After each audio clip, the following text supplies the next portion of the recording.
In 1801, a man stepped back across the threshold of the house that had taken everything from him. He wore no master's chain. His shoulders carried the weight of a dozen winters and the patient steadiness of a man who had learned to wait. Where once he had been a boy whose nights were haunted by the sound of his mother's cries, he returned as something else. Quiet, decided, a reckoning in human skin. The plantation's whitewashed walls glowed in the late afternoon. Shadows gathered in the eaves like witnesses. He walked toward them with a debt in his mouth that had been growing for 15 years. It is easier to tell a story from the moment of return, the punctuation of an action, but the meaning sits in how it began. To understand why he came back at all, you must go back a decade and a half, back to a time when the only resistance he could imagine was in the tilt of his chin or the hiding of a stolen piece of fruit. The Fazenda San Sebastian lay on lowland, where cane cut the horizon into a serrated line, and the river moved slow, reflecting a sky that seemed too pale to be true. The House Grande stood above the fields like a place apart, heavy shutters, a balcony with a view that never changed, and the Pelourinho nearby, an old stone post where punishments were sometimes given, not always public, but always a reminder of who reckoned and who was reckoned with. Those who worked under its shadow learned early how small a life could feel. Damian was 17 when the first real fracture opened in his world. He had hands already calloused from the hoe and a back that remembered hours in the heat. He could pick out the sound of his mother's broom across a courtyard as easily as any bell. Lucretia moved through the day with a steadiness that had hardened into something like armor. The careful way she knotted the children's clothes, the way she cupped an infant's head as if to hold the world together. She had scars that spoke of other days, long pale lines across her back and arms, and a mouth that smiled when it could, but oftener kept its grief folded.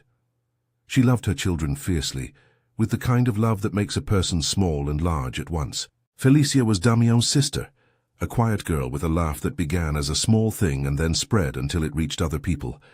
At 17, she was still more shadow than shape, but eyes that remembered things, seeds of things spoken in the dark, hands that had learned to accept kindness when it came rarely. She braided grasses in the evenings and sometimes brought Damian a piece of fruit she'd saved. Her laughter lived like a bright coin in the grey of everyday chores. Gaspar Velho de Almeida owned the land. He was a man whose name travelled with the taste of citrus and cheap tobacco. He carried with him an assurance of being owed, of birthright and law and God on his side, but that assurance had a hard edge. On Sundays he stood in the chapel with a look of pious restraint. During the week his eyes skated over bodies as if they were part of the estate's furnishings. His wealth was a kind of armor. His conscience, if he had one, was bought cheap. The world of the fazenda kept its own rhythms. The shout of the overseer at dawn, the slow metal music of a plough wheel, the smell of burned sugarcane in the dry months, the hush in the later afternoon when the men's voices disappeared into the fields. Small cruelties threaded through those rhythms like hidden stitches, an added lash for a tardy dog, a servant's small punishment for speaking back, so that the poor learned to measure danger the way one measures wind before a storm. For a while the blows were small enough that they could be explained away. Felicia being called to the House Grande was just another errand. The mistress's maid might need a replacement. An event required more hands. But these calls multiplied and grew different. Felicia returned with her hands trembling, or with her eyes wet and secret. Once she came back at night, the hem of her dress damp as if by river mist, and would not meet Damian's gaze. The people who knew her best began to watch the House Grande more carefully, and the shadows of those watchings grew heavy. No one offered words to name what was happening. There were no laws there to take a girl's dignity seriously. The plantation ran on a private economy of silence. Power protected itself with the same routine it used to protect the cane, by forbidding questions and making sure that those who had none were too weary to ask. One afternoon, when the sky was low and the cane burned a golden rust, Felicia did not return. Lucretia went to the House Grande herself, as if the act of going would lift the weight, and she stood at the foot of the balcony and called for her child by name. Gaspar heard her, and the air around him changed from casual to clinical. He had a voice that could be soft or a blade. When Lucretia begged, when she folded her hands and asked with the imploration of someone who had already had everything taken, she did not speak to a man so much as to an institution. People watched the exchange and held their breath as though the air might crack. Lucretia paid with her body for her insistence. She was whipped in public, not to kill but to mark. The overseer's lash struck rhythm into the day and left a quiet as the people looked away, as if not seeing could unmake the harm. Lucretia did not collapse theatrically. She bent, steadied herself, and then stood again. The whips were not enough to erase her voice. She had a way of looking at her son afterward, a look that said, "Remember."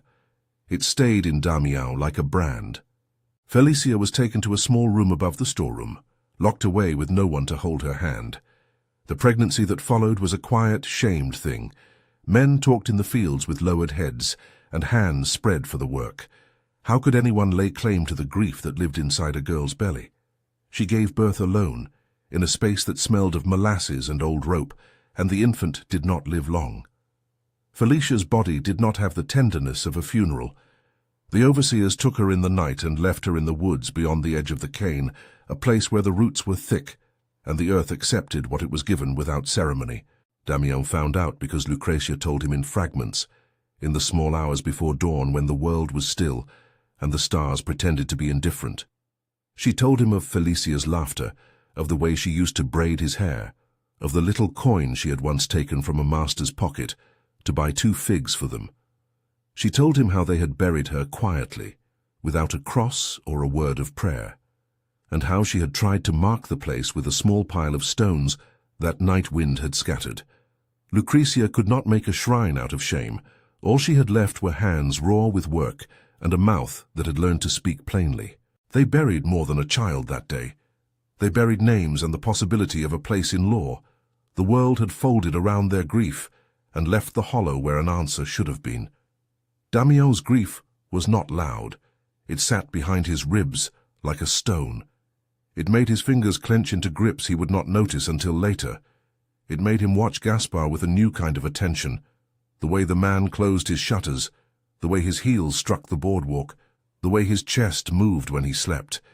There are people who can grow used to being small. Some of them refuse to ever be small again. The only thing that separated a slave from death in those years was the possibility of flight. Flight was not a promise of freedom as we would understand it. It was a willful cutting loose, leaving the known for the risk of unknown solidarities in the bush. Damião chose the bush. He left at night, under an indifferent moon.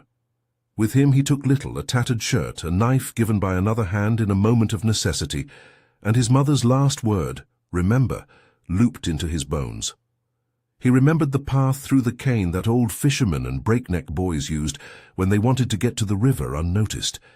He remembered the way the stars looked through the leaves, how the night swallowed sound fast and whole. He heard the faint bark of a dog or the breath of a sentinel in the distance and held himself still until it moved on. The plantation woke the next morning heavy with rumor. Some said he had been taken by the river, others swore they had seen him climbing toward the hills. The overseer offered a reward, no more than a formalization of a hunger that had been present for long. The captain of the Mato, those government men dispatched to hunt runaways, or local thugs with a hired interest, were sent in fits and starts. The plantation needed its examples. But Damião's absence was not the only secret in those weeks. The overseer came to the threshold less often. Gaspar himself avoided the fields the way a man avoids a wound. Perhaps he thought time had settled the matter, that the river and the dark and the hollow graves had done what punishment could not achieve. When a priest tries to intervene in such a place, he is often balancing what is allowed against what he knows is owed. Father Inácio had a soft, almost weary voice, and his hands trembled when he spoke of mercy. He asked questions of the masters and of the overseers in tones that suggested he believed in institutional remedies, but codes and statutes bend in such places to the lightest pressure. The law was in practice a servant to property. Father Inácio could bless and counsel, his hands could lay on heads and call for compassion. But when meat had to be taken from one table to feed another, his voice proved small. There were others who tried, not institutionally but by other means. a letter here, a whispered protest there. Nothing changed the fact that the grave under the dark trees had no marker beyond the memory of a mother who could not perform the rites of her faith publicly. Grief knows its own calendar. For Lucretia, the days narrowed down to chores and matches struck in the dark. For Damião, the days stretched outward into a map of how long one could endure without action. Flight does not become immediate freedom. It is a passage into a landscape built out of its own laws. The bush that swallowed the young man was not empty. It carried the lives of others who had refused external law. There, among the trees and the winding riverbeds, formed communities that the outward world called quilombos, settlements of fugitives, where shared labor and mutual protection were the pillars of survival. In those places, names were remembered differently. People taught each other how to build lives with the small comforts denied to them elsewhere, a pot that boiled not for the master's cup, but for the community, a child's laugh that belonged only to those who had nurtured it, the slow reclamation of dignity in simple tasks. When Damião stumbled out of the cane, exhausted and hollowed by fear, he almost did not spot the smoke before it rose, slim and precise, over a cluster of trees. It was a sign, not of surrender, but of welcome. He was met at the fringe by a woman with eyes like tempered steel, and a silence honed by experience. Her name was Joanna. She did not smile at first. She measured the new arrival with a gaze that saw the shape of a man rather than the man himself. On the next day, she brought him food and a blanket and watched how he ate. People in the settlement, men and women forced from their pasts, moved around him like currents, careful, testing. Benedito found him before the sun dipped too low. The elder had a presence that settled smoke, and a voice that could both instruct and console. Benedito had once been a soldier of another sort, a man who had learned that leadership asked for patience before it asked for command. He asked the new arrival his name, not in a way that required proof, but in a way that asked for honesty. There are places where a false identity only gets a man killed because the truth is how you learn to belong. Damião did not speak much at first. One could not unlearn fear by choosing not to say anything. He slept in a corner of a communal hut, and his dreams were a collage of the past. Felicia's laugh, his mother's hands, the dim, small room where a child had breathed once and been laid aside. Yet in waking hours, other sounds took up the space. Drums, voices speaking in recipes and stories, a hammer beating out a rhythm on a plank. The life of the Quilombo was not merely survival. It was a labor in restoration. They taught him where to cut the cane so it would regrow, how to plant a root that fed a dozen mouths, how to sharpen a blade and use it without losing yourself to it. In their plainness, those lessons were enormous. Joanna, who had watched him, began to speak to him in small things. She handed him water in the morning and asked about his family in ways that welcomed confession. He told her only fragments at first, allowing himself to describe a laugh, the way a girl once braided grass, as if the act of naming softened the image. She listened as if images were currency. She had an ear for sorrow and knew which wounds needed salt and which needed a slow bandaging. Under Benedito's guidance, Damião learned to move with the land. There were exercises that looked like play but were practice for keeping a body alive when the law came to hunt. How to step without leaf sound, how to read tracks in mud, how to hold a spear and remember not to be carried by hatred. Benedito told him that skill without restraint made a man like a stick set alight, quick to flare and quick to burn out. Restraint, he taught, was another kind of force, one that the masterclass never mastered because it required humility. We make our strength last, Benedito would say. We make our courage useful. The Quilombo gave Damião more than instruction. It gave him a mirror. He saw in its people faces like his own, eyes that had known hunger, hands that had been asked to serve and had refused in the most decisive way. He watched children who had been born in the settlement run in the open without worry, a simple freedom they could not imagine existing elsewhere. He saw dances performed in circles of firelight and songs that told of escapes and losses that somehow became the glue of their community. Felicia's laugh moved through those songs sometimes, like a hidden cadence. The days lengthened into months, and the weeds of memory did not go away, but their edges softened with new rituals. Damião learned to name the places where grief could be held and where it must be transformed into action. The planting of a tree for Felicia, small rituals at the river, a quiet speaking of her name at night. He moved his grief into care, repairing roofs, tending to the sick, watching children learn to read the sky. But grief is not an ingredient that can be converted into resource cleanly.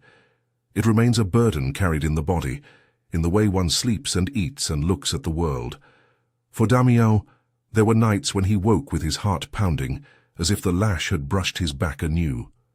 There were mornings when he would find himself walking past the edge of the settlement and staring at the plantation across the river, as if it were a wound you could peer into without touching.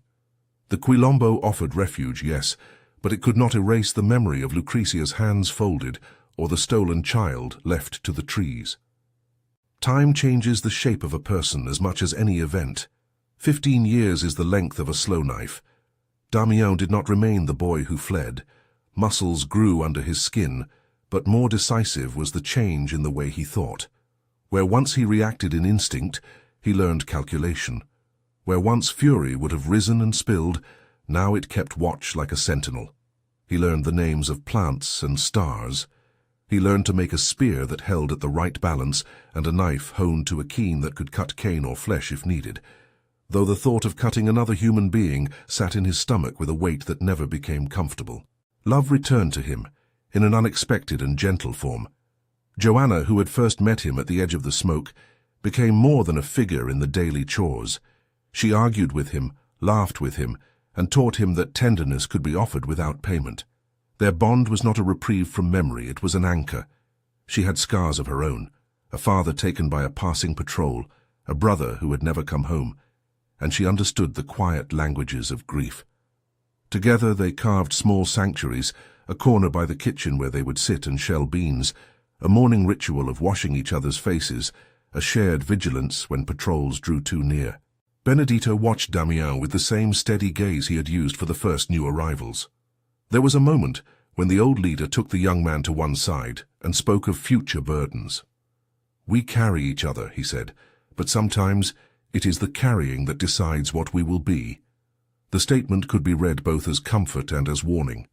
The Quilombo needed men who could hold responsibility without letting it become a justification for unchecked force. The years tempered him. He became someone the others trusted in the dark hours, the kind of person who could be relied upon to stand a watch, to guide a frightened child home, to make a tough decision when dangers came. He learned to read the shifting loyalties of the small towns nearby, to know which captain of the Mato was likely to accept coin, and which one would burn to make an example. Yet for all this integration, a rawness remained. There were afternoons when Damião would sit alone by a fire and speak out loud only to the night. Felicia. The name was a bell that made no sound, but answered in the hollow of his chest. He would whisper the details of her life like a litany, her small hands, the way she liked the rinsed cloths to hang straight, a laugh she gave when awkward things happened, and in anger the memory of the plantation's injustice hardened into a question. Who would make them acknowledge what had been broken? How did a life reckon with an unburied grief? Benedito's health weakened, subtly at first, then more noticeably. The settlement noticed the small things. A step that faltered, a hand that did not spread the seeds equally, a cough that lasted. When the elder died, on a late afternoon, when the sky leaned to copper and then to indigo, the Quilombo stopped and gathered as if a tree had fallen among them. They buried him with care. A song was sung that lasted into the night, and hands repaired the things he had left undone. In the reshuffling of roles, questions surfaced. Who would steer them? How would they guard themselves against a world that only grew harsher? Damião found himself stepping into spaces Benedito had occupied, partially by choice and partially by the quiet of necessity. Leadership was not only the ability to strike the right decision in battle, it was to hold the community's sorrow without letting it become a weapon. People looked to him with a mixture of hope and concern, and Joanna steadied him with small confidences. He felt honored and heavy, and sometimes the honor felt like a fresh bruise. Yet even with leadership, the question of return persisted like an unhealed cut. It was not that everyone wanted him to exact revenge. Many feared the fallout that would come to them should he act openly against a master. There were practical worries. Patrols would double, the nearby towns would be unsettled, and families might need to flee again. The Quilombo had found a precarious balance between visibility and survival. But Damião's memory of Lucrecia and Felicia did not negotiate. He began to keep watch on the plantation's schedule in a new way, not as a spy for profit, but as a person cataloguing the times when Gaspar walked the veranda with his dog, when shutters clicked closed, when the house grande seemed to assume the lazy safety of sleep. He measured the tides of the overseer's indulgences and took note of patterns, things that could matter if one ever decided to return. He listened to old stories of other runaways who went back, and of the small, private ways the masters were vulnerable. Each story was a little grain of possibility. They did not counsel him to go, they offered information, and Damião gathered it up like a man gathering driftwood for a particular fire. Sitting by the river one evening, Joanna asked him quietly what word he would use for what lived in him now. He thought about it and said, "Debt." She listened and did not look away. "Debt is owed," she said, "but there are ways to pay that do not ruin us." The answer was not a rebuke. It was an invitation to consider that the world might be repaired without becoming the mirror image of the harm. Damião did not answer her with assurances because he did not have them. He only watched the river move and felt its persistent passing. It is tempting to imagine that the time in the Quilombo turned him into some unrecognizable avenger, something forged out of anger alone. The truth is less tidy. He was a man remade by many things, by tenderness and training, by grief, and by the slow accrual of small acts of care. But the old wound pulsed alive and insistent, and the idea that justice had not been served lived alongside the sense that everything which could be done for Felicia had been done in secret. The decision to return was not sudden. It came in fragments, when rumors of Gaspar's arrogance spread to the hills, when a servant bragged about an unpunished crime in the tavern, when Damião dreamed that the earth had swallowed his sister's name. It built, wound after wound, into a sense that the only place that would answer his question was the place that had denied one in the first place. A few months before he left, he stood with Lucrecia at the riverbank. She had traveled across the water in secret, her hair white now at the temples, her back bowed but her eyes fierce. She would not make a spectacle of the past, nor did she call for the violence that could so easily be offered in the name of a son's fury. She simply pressed a folded piece of cloth into his hand, Felicia's last ribbon, washed many times, and said, "Remember her how she was, not only how you lost her." Her voice was a small thing, but in it lived the sternness of someone who had survived too many losses to be led by heat alone. Damião left with the blessing of those who trusted him and the quiet understanding of those who feared him. He left with Joanna's hand on his shoulder, with Benedito's words echoing, "Make the choice that keeps the soul of the Quilombo intact," and with Lucrecia's ribbon burned into his palm. He would step once more into the house grande, not as the boy who had been taken from there, but as a man who had learned the map of power and the names of its weak points. It was in the late afternoon of a warm March day in 1801, 15 years after he had fled, that he crossed the threshold again. The house grande looked both the same and changed. Its paint had been touched up, but the shutters held the same stubborn darkness. He watched the veranda as he had years ago, noting how Gaspar moved through it, and he felt the old ache snake up his spine. He carried no weapon that announced itself, only the long patience of someone who had been schooled in the slow arithmetic of consequence. He had not come for spectacle. He had come to speak the names, to remind the place of the things it had refused to remember. There would be no drum, no chorus, only the small, claustrophobic space where the man and his crimes could be addressed. The question that had lived in him for 15 years was not about vengeance as spectacle. It was about an accounting that the law had refused to carry out. The justice he sought was personal and imperfect, and he knew that the world would not call it by any noble name. If this kind of hidden history matters to you, if you want more stories that pull at the threads the record prefers to leave intact, consider subscribing, so these names and lives do not slip back into silence. He waited until the afternoon heat muted the house, and the servant's steps slowed. There was a small economy to such timings.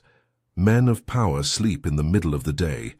Arrogance breeds a faith in late naps. Damião moved with the lightness of someone who had learned to make a place for himself inside other people's schedules. He slipped through gardens and past the storerooms, noticing small things, the creak of a stair, the way a window's iron latch left a little rust smear on the sill. He did not want to hurt anyone more than necessary. He wanted words that would be heard, and a finality to the debt that had festered for years. Inside, the house grande smelled of citrus oil and stale tobacco, of things polished to an outward glow to hide the rot beneath. Gaspar was there, as if the house had drawn him into his habitual self, a man at ease in his privileges, unaware that the past had sharpened into an accusation. There were tokens of wealth everywhere, ornate bowls, chairs with turned legs, a clock that ticked with fat complacency. The room felt like an argument for impunity. Damião spoke, and when he did not lift his voice in rage. He told the master the names, Felicia, Lucretia. He told of the small room above the storeroom and of the unmarked grave, and he spoke of the mother's pleading and the lash. He laid the facts bare as one lays out things on a table, simple, precise. Gaspar's face changed in the way a man's mask does when a sudden wind strips it away. He pleaded perhaps as a man who had always pleaded through his agents. I did not know, I cannot recall, I had no knowledge. The pleas were old and ugly in the mouth of the powerful and thin as gauze. What followed in that room was not spectacle. It was a tense, contained thing. Two people in a small space with histories that couldn't be dissolved by excuses. The man who had been wronged demanded an accounting. The man who had caused the wrong shuffled like a man whose currency had been devalued. There was no chorus of the oppressed cheering. There was only the terrible stillness that follows the naming of a wound. And then, in a moment that closed the orbit of thoughts built over 15 years, Damião acted in a way that would not be easily forgotten by the house grande, or by himself. The act did not feel like triumph. It felt like a final note put to a long grieving hymn. It was precise, quiet, and heavy with the consequence he had carried for so long. The room absorbed it in the way a closed cell absorbs a single sound. He left as he had entered, with the same care, the same slowness. The house grande resumed its poses, as if the day could be resolved by a return to routine. But routine is fragile, where injustice has been cut. It trembles at the edges. Damião walked back to the river, to the trees that had harbored him, and to the settlement that had taught him how to be human again. He carried with him not joy, but an unweighting, the odd relief of someone who has laid down a burden that has been growing heavier for years. He crossed the water and found Joanna at the place where the smoke met the sky. When she saw him, she did not burst into a performance of joy. Such displays are for plays. She wrapped him in a quiet embrace, and for the first time in a long while he felt his breathing slow to something like ease. The Quilombo received him without the celebration of victory. They received him with the sober gratitude of people who had watched together, and prayed together, and feared together. They saw that the man who had left as a boy had returned as something marked and altered. There were questions afterward, not many and not unkind, but necessary. How far would this go? Would the plantation strike back? Would the lives around them be endangered? Each question carried a weight in it. For now the settlement held its breath and repaired its nets, its cooking pots, and its circle of watches. For now they let Damião sleep deeper than he had in years. But the world outside tightened. Patrols might increase. Neighbors might whisper. There were consequences not just in law, but in the dangerous arithmetic of fear. The story of what happened next branches into trajectories that ask difficult things of a community and of a man. It asks whether the carrying of a debt can be accomplished without becoming the kind of cruelty one sought to end. It asks whether an act made in the name of remembrance can be anything but a new wound in a long history of harm. I will leave you here at the edge of a moment that both closes a circle and opens a question. When the law is absent, what does justice look like? What price does a person pay to call a name back from oblivion? The first nights after his return were not quiet. They were taut with waiting like a bow drawn to the breaking point. In the Quilombo, cooks went about their work with steadier hands than before. Watchers took longer turns at the edge of the clearing, ears tuned for the wrong kind of footfall. Children were kept nearer to fires. People moved as those who had survived many seasons know how to move, with an added calculation, with kindness folded into each action so it would not be mistaken for celebration. There was a gratitude in their eyes when they looked at Damião, and there was also an old, sensible fear, an understanding that one man's settling of accounts could unbalance more than a single household. Word travels in the country like smoke, seeping into cracks and making its own weather. By the third day, the plantation servants and those in the neighboring town knew in a way that did not need a proclamation. Something had been taken from the house grande that could not be replaced by money. The overseer stamped along the boards of the veranda with a new impatience. Small men who had been content to take orders now looked for where authority might be reconstituted. Rumors gathered detail with the speed of listeners eager to be involved in destiny. Some said the master had been robbed by thieves. Others said he had been struck by a nameless malady. Truth changed shape to fit mouths. The people who had the most to lose were not always the men of property. They were the women who cooked for houses and the children who ate there. They were also neighbors who depended on trade and credit, and the captain of the mato, those officially charged with maintaining order, who measured his success by whether someone returned from the hills with a collar and a confession. A patrol would visit the area in the weeks that followed, nosing along the riverbanks, paying careful attention to paths and the soft places where soil had been disturbed.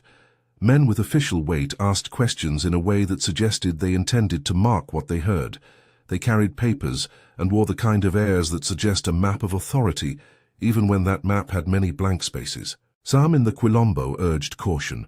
Others argued for movement, of the settlement of families who had a relative's land somewhere else. Decisions had to be made, not in a fever, but in the ledger of survival.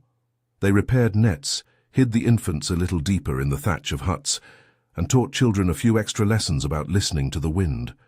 For Damião, the external danger, patrols, revenge, the possibility of blood drawn in other fields, sat alongside an inner reckoning that was no less demanding. The act he had completed was not a closure that erased memory. It was an incision that would scar differently. Lucrecia did not make a public journey at once. Age and work had taught her deliberation. The slaps and whippings had taught her a patience that was not patience, but prudence. Yet the news passed to her by the small, sacred circuits of the community, by a neighbor who had crossed the river for a bit of barter, by a boy who remembered her bread, brought a movement in the old woman that was not surprising to those who knew her. She prepared herself not for vengeance, but for an answering. She took Felicia's ribbon, folded it small, and kept it against her chest as if to warm it. In the night, she patted the pillow, as if enough carefulness might coax the dead into appearing for a moment. When Lucrecia finally came, she did not cross with a great parade. She slipped along the river, cloak pulled tight against evening wind, hair drawn back in the plain manner that had become the map of her life. The settlement received her with a gentleness that refused to make her into an emblem. They gave her a place by the fire and a bowl with warm broth. She sat and let people fuss, not because she needed small attentions, but because she had learned to accept the small solidarities which, in their sum, were armor. She and Damião met under the same kind of quiet that had shaped their goodbye 15 years earlier. She looked at him the way a mother looks at a man she has seen across many changes, recognition tempered by the knowledge of distance. There was no triumph in her eyes, no hunger for a narrative of retribution. There was only an old, measuring grief. "You did what you thought you must," she said softly, as if listing the days of the week. Her words were not a verdict. They were a laying down of facts, the way people pressed grief into order. He wanted to say so much, explain how he had moved, how Gaspar had sounded when his voice suddenly thinned into pleading, but he stopped where most explanations stop, under the weight of how little words can do. Instead, he took the ribbon she had given him and put it back into her hand. It was a small exchange, but it carried a ritual that could not be performed in the house grande, an offering returned and kept. Lucrecia looked at the river for a long while before she spoke of Felicia. She named the small things, the precise memories, the smell of boiled cassava that the girl had loved. She stitched those images into a shape that was resistant to indignity. "We cannot make what was done unhappen," she said, and then added, "but we can say her name." She said it plainly, as if saying the name might anchor the lost soul to something named and cared for. That night, in a small clearing under a sky that knew how to be indifferent and also merciful, the settlement held a short, private rite. It was not a pomp or a public exhumation for the sake of spectacle. It was a reclamation. They walked to the place in the woods where Felicia's body had been taken years before. The earth had been shaped by rain and root, and the ground offered no tidy record for those who had no law. They made a small circle of stones, intentional, unshowy, and spoke quietly. Benedito's songs were remembered in the cadence of the words. Joanna placed a sprig of green on the stones. Lucretia pressed the ribbon into the soil and whispered the days and small delights of her daughter's life. There was no clergyman's formal blessing. Father Ignazio had tried to press himself into the settlement before and had been received with a mixture of civility and reserve, but the people made their own sacrament. Felicia's name moved in the air like a thing that had been dear and was now being made dear again. This modest ritual mattered to Damiano more than the act he had done in the House Grande. It was not that killing the man had been inconsequential. It had been consequential in the rawest sense. But the quiet of the stones, the slow turning of hands, the way the community spoke of who Felicia had been, these were the parts of redress that had lasting shape. They were not the mirror of punishment. They were a recovery of a personhood that the plantation's silence had tried to erase. The broader world responded in the ways such worlds do, with paperwork and with rumor, with a neatness that pretended such events could be reduced to reports. The captain of the Mato arrived in the following weeks with a retinue and a ledger. He asked direct questions and brought a small officious interest in detecting who had conspired, who had traveled to the House Grande that afternoon, who had seen a stranger. He offered inquests and sworn statements, and the thin comfort of a process that in their region had more interest in preserving property than in examining the lives that property had cost. "We will do what the law prescribes," he said, his mouth making the words sound like a rope curling over itself. The officials searched. They took statements. They threatened reprisals.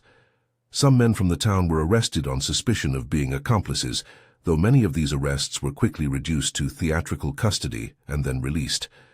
The plantation declared losses, reputational if not always financial, and the widow of the master, if indeed Gaspar had left such a person in the household, moved to assert grief and the thin comforts of social standing. All these maneuvers were the outward language of a system seeking to reassert equilibrium. Systems, by their nature, prefer the appearance of order to the truth of injustice. There were consequences for the Quilombo as well. Patrols became more frequent for a time. Neighbors who had tolerated their presence began to chatter uneasily. A few families, frightened by the potential of sustained attention, took the difficult decision to travel farther into the hinterlands. This movement was not the fault of Damiao alone. It was the logic of a world that punishes those who seek to break its patterns. The settlement lost a few people who had been its sinew and gained others who sought refuge from small terrors. Among the men sent by the captain were those who remembered Damiao's face from years before, some with the crude hope that revenge could be repaid in kind. There were attempts at tracking, broken paths left on purpose by animals, a new fence line threaded with distrust. But the Quilombo had ways of moving and concealing, and its children had learned how to read the road. They did not live always in peace, but they had learned how to be elusive enough that the cost of finding them outweighed the desire for spectacle. Damiao himself took no pleasure in the practical results. He had expected danger. He had known it was a part of the decision. What he had not fully accounted for was the hollow afterward, the way accomplishment can open an absence where the ache used to sit. He slept deeper than he had in a decade. He woke with the impression that nothing had truly been altered in the places that had produced the harm. The plantation still stood, the river still moved, children still crawled and laughed in the sun. Yet something else had shifted. The ledger in his chest had lost a line. The removal of that line did not fix his scars. It introduced a new equilibrium for his conscience. The visits from Father Ignazio, when they came, were cautious. The priest had always been a man of two minds in that region, one part devoted to the idea of mercy, another part tied to the hierarchies that allowed his parish to function. He came not as a judge, but as a presence. He spoke not so much of law as of souls, and he asked questions that were not about guilt, but about how one lived in the aftermath of decisive acts. "You have done what you thought necessary," he said to Damiens once, sitting by the fire when the night was slow and the embers low. There was a solemnity in the priest's voice that left out any legalism. "And God hears names," he added, the words neither absolving nor condemning. Damiens looked at him with a weariness that had more to it than simply being tired. "I did not do it for God's ease," he said. "I did it because there was a debt, and someone had to name it." Father Ignazio did not reply with theological demonstration. Instead, he told a story of a man who had once been entrusted with a flock and had failed, and later spent his life trying to repair his failure in small acts. The priest's tale was not a neat parable. It involved mistake, responsibility, and a tenderness for those who carry the weight of necessary badness. It was, in the way of good confessions, an invitation to continue to be human. The moral question became a communal thing to chew over in the settlement. Damiens had not acted in a vacuum. People thought through the consequences as a group, for their lives were entangled not only by affection but by necessity. Joanna, who had been a steady presence through the years of his training and tenderness, was a voice in the night. She spoke without romantic flourish. She spoke as a partner in a life bound by practical love. "Was it right?" she asked him once, not as a challenge to his masculinity or his bravery, but as a search for coherence, a way to know whether a life might be steadied now that something had been done. He thought about her face as she asked. She had a lightness of being that was not careless. It was a lightness that chose where to bear weight. "I think no answer will make Felicia return," he said. "I think the rightness of it will be measured in other ways, by whether we protect more people, by whether we give her a name and a story the world will not deny." They did not decide to move the settlement. Instead, they chose to recommit to practices that we would now call mutual aid, rotating watches, stronger signals if patrols came too near, hiding places for the old and the young. They taught more of their children how to read signs in the land and in the sky. They also, quietly and without any desire to make myth, began to collect stories, the ones that told of small kindnesses and the ones that told of day-to-day courage, so that memory would not become a single note of anger but a harmony of lives. Damiens returned to routines that had less of drill and more of repair. He taught and he learned in turn. He made sure the younger men did not confuse strength with fury. He practiced speaking the names of the missing not as a litany for war, but as a steady devotion. He found that Felicia's name, spoken often, shifted the tone of his grief from a blade to a bell. He met with Lucretia when he could, always with that same small exchange of the ribbon, a ritual that made sense between them and posed no need for public spectacle. There were moments, unpredictably, of almost absurd tenderness. Once, months after the House Grande incident, a boy from the settlement broke a pot, and everyone laughed at how seriously he took his error. Joanna sneezed in the middle of the joke, and they all bent to laugh, the sound raw and pleasant. These small things were not evidences that the past had been erased. They were evidence, rather, that life had reasserted itself in ways that made suffering less solitary. History is not a tidy ledger. It gathers like leaves and then is carried by currents. The story of Damiens spread beyond the immediate region and settled in time into various tellings. Some versions simplified his motives into a single sentence of revenge. Others elevated him into a folk hero, a man who had balanced scales in the absence of law. Many versions did what stories often do. They simplified complexity into a single vector of meaning. In the Quilombo, they kept a version that resisted both the glorification and the vilification. They preserved a memory that held both sorrow and determination, tenderness and sternness. Years wore on. The settlement shifted as new generations were born, and older ones grew feebler. The memory of Felicia remained not as a single monochrome image, but as a set of small, vivid recollections. The way she braided grass, the sound of her laugh, the way she used to peer at the river. Children were taught to honor names in that measured way Lucretia had taught them, to remember who a person had been in daily particulars, rather than in a single abstraction. The stone circle in the woods stood small and weathered, a modest marker that insisted a life had been taken and must be acknowledged. Damião aged in the slow manner of those who have been hardened by life, but also held together by community. His shoulders carried new stories, of nights spent guarding, of hands mending, of foods cooked for birth and for death.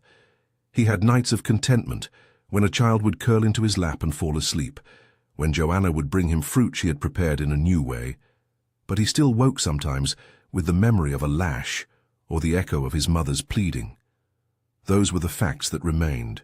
No single deed could fully repair a system that had been predicated on the subjugation of whole lives. He entertained no illusions about the larger structures. The colonial order that protected men like Gaspar had not been uprooted by one act. Laws and customs remained. That was why the Quilombo's little acts of repair mattered so much to its people. They did not pretend to change the empire, but they changed how a handful of lives were lived within it. They reclaimed the possibility of dignity where a legal system had refused it. Toward the end of his days, Damião often walked alone to the place where the Pelourinho had once stood near the House Grande. The stone post still leaned in the same place, weathered and quiet, an emblem of a punishment system that had once been used to frighten. He would sit on a low rock and watch the lines of cane and river. Sometimes Father Inácio would find him there, and they would speak in the kind of brief, elliptical ways that men who have lived much find sufficient. The priest would bring some small bread. Damião would accept. They spoke rarely of absolution and more of tasks, of how to keep children safe, of whether a new child should learn certain songs for survival. These were the practicalities of a life that must go on in the shadows of shattered things. In his last years, Damião came to understand the central paradox that had governed his decision, that to remedy one injustice without a broader repair risked creating a different wound. Yet he also knew that to ignore a crime against one you loved was not the way his conscience could live. He held both truths in tension, the necessity of communal safety and the need for personal accounting.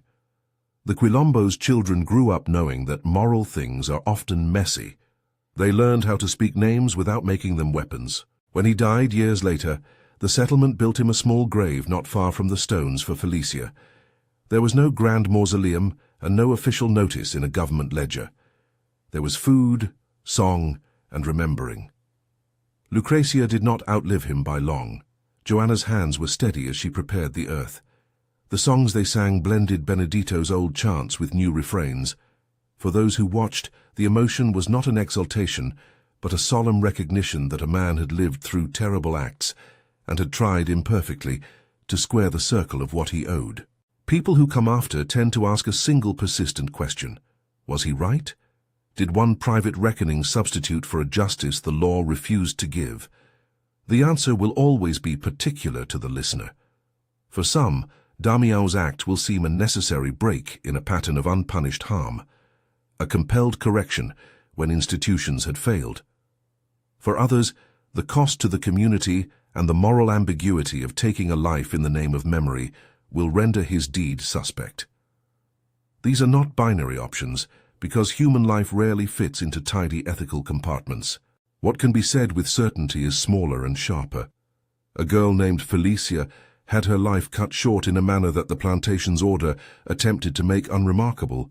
Her mother, Lucrecia, carried the weight of that loss and worked to make sure her daughter's name would be spoken. A boy named Damião fled and was reshaped by a community that taught him other ways to be human. Years later, he returned and enacted a private reckoning that seized attention and created consequence. The settlement remembers all of this as intertwined: grief, protection, the cost of naming, and the reality that the law of the land had been a poor instrument for those who lived under its shadow. History keeps many voices. Some are loud, gilded by those who write with legal ink and property lists. Others are softer, kept alive by rituals of memory and small acts of devotion. The naming of Felicia and the circles of stones are an insistence that the soft voices matter as much as any official record. They are a refusal to let the dead be administratively erased. It is right, perhaps, to close by acknowledging the limits of stories. They do not replace the archive, nor do they always satisfy our need for moral clarity. But they do something more important. They keep alive the names that structures try to obscure. They force listeners to see that systems protect some and destroy others. They ask us to reckon with what we would do when the instruments of law are themselves instruments of injustice. The story of Damião is not an instruction. It is a place to stand and look around, the landscape of sorrow, community, courage, and cost. Was Damião right? Share your take below and help keep this story alive.